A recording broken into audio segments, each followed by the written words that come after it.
Madame la Présidente, Mesdames et Messieurs les membres de la Cour, au terme de ces débats, je dois vous partager mon ressenti.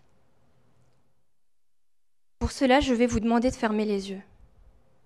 Allez-y, fermez les yeux. Et maintenant, pensez à une jeune fille. Vous pensez certainement à votre propre fille, votre petite nièce ou l'enfant de vos voisins. Vous la voyez ? Et si je vous demandais maintenant de penser aux fillettes victimes dans ce dossier, vous pourriez les voir ? Ce que j'essaie de vous transmettre, c'est le malaise que je ressens depuis le début de cette audience. Un malaise car les petites filles que vous avez aperçues dans les vidéos projetées au cours des débats sont les grandes absentes de ce procès. Non identifiées, sans nom, sans visage. Elles ne peuvent être vues, comme on voit pourtant des fillettes du même âge partout dans notre quotidien. Pour autant, ce ressenti que je viens de vous partager ne va pas m'empêcher de vous démontrer que M. Dupont est coupable d'infractions de 2 ordres, délictuels et criminels. En ce qui concerne les délits, il y en a 4. D'abord, le délit de consultation habituelle de sites pédopornographiques. Celui-ci se démontre par le fait que son adresse IP a été retrouvée sur le forum Pédobook qu'il consulte régulièrement. Monsieur Dupont se décrit d'ailleurs lui-même comme un grand fan de Better Younger, lui-même producteur de matériel pédopornographique. Mais Monsieur Dupont ne fait pas que consulter. Il détient, il acquiert et il importe. La détention d'images pédopornographiques, elle se démontre par le fait que sur son ordinateur, 150 000 photos pédopornographiques d'enfants de 2 à 10 ans subissant des actes sexuels ont été retrouvées. Et contrairement à ce que M. Dupont soutient, ces images ne se sont pas retrouvées par hasard sur son disque dur. M. Dupont a acquis, cela est démontré du fait d'un achat qui a été retrouvé en procédure auprès d'un utilisateur de plusieurs vidéos à caractère pédopornographique le 23 juillet 2021. Et M. Dupont a importé. Cela est caractérisé par 2 conversations Telegram qui ont été retrouvées sur le téléphone portable de M. Dupont avec des contacts domiciliés aux Philippines dans lesquels il échange plusieurs dizaines d'images pédopornographiques. Cela étant dit, la raison pour laquelle M. Dupont est aujourd'hui mis en accusation devant cette cour criminelle, c'est parce que M. Dupont est accusé de complicité de viol sur mineur de 15 ans. Pas besoin de s'appesantir longuement sur la démonstration des viols subis par ces enfants, car la violence des images projetées un peu plus tôt devant cette cour suffit. Mais je le rappelle, ce qu'on voit sur ces vidéos, ce sont des fillettes de 2 à 10 ans qui subissent des actes de pénétration sexuelle de la part d'adultes et de façon répétée. Et lorsque M. Dupont vous dit que ces jeunes filles font plus que leur âge, repensez au visage et au corps de ces jeunes filles projetées devant cette cour. Repensez à la fillette que je vous ai demandé d'imaginer tout à l'heure. Qui pourrait croire un seul instant que le corps de cet enfant soit comparable au corps d'un adulte ?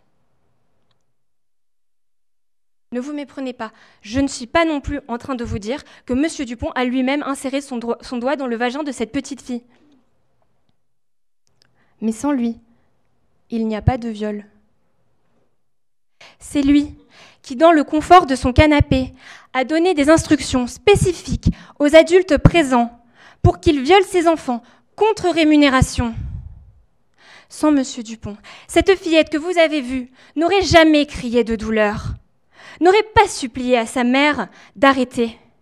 Sans M. Dupont, ces adultes n'auraient aucun intérêt à commettre de tels gestes, puisqu'ils ne seraient pas rémunérés.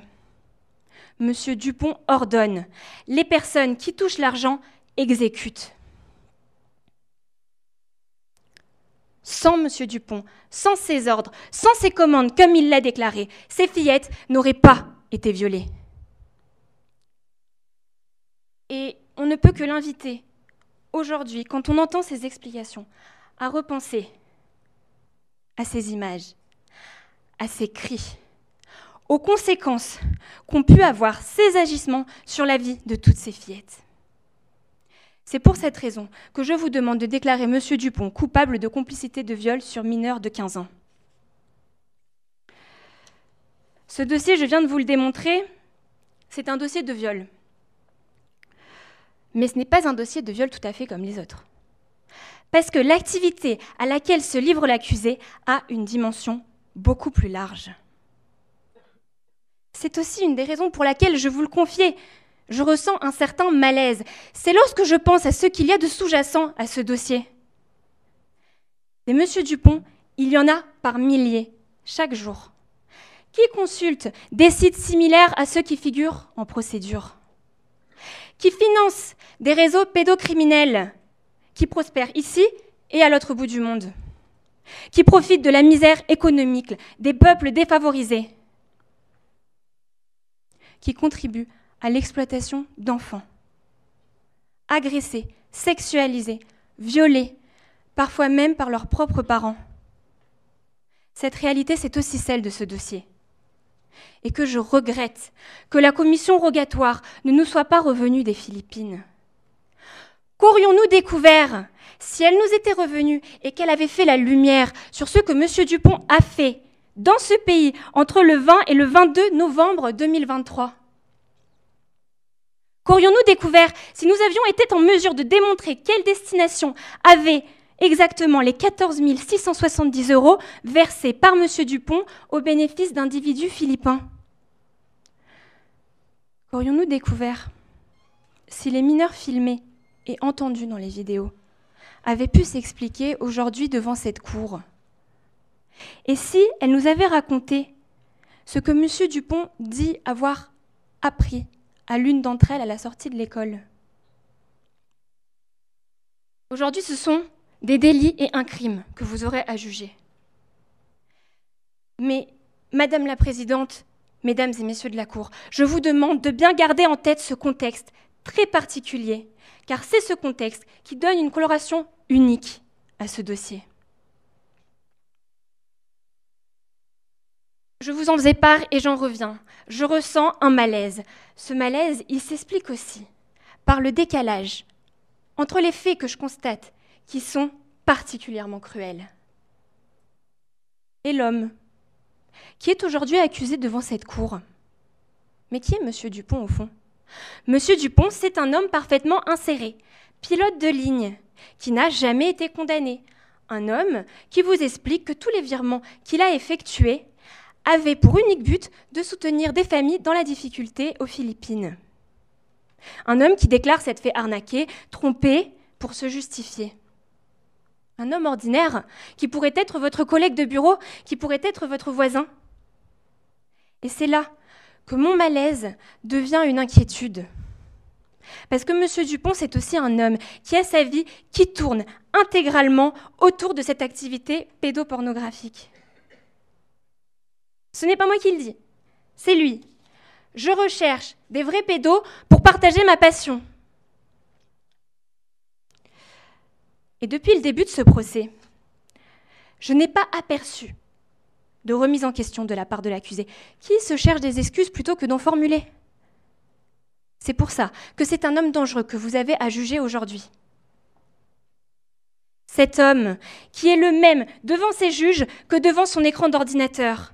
Cet homme qui, demain, dans les mêmes circonstances, recommencerait avec le même détachement, avec la même froideur, et ferait subir les mêmes horreurs à ses fillettes.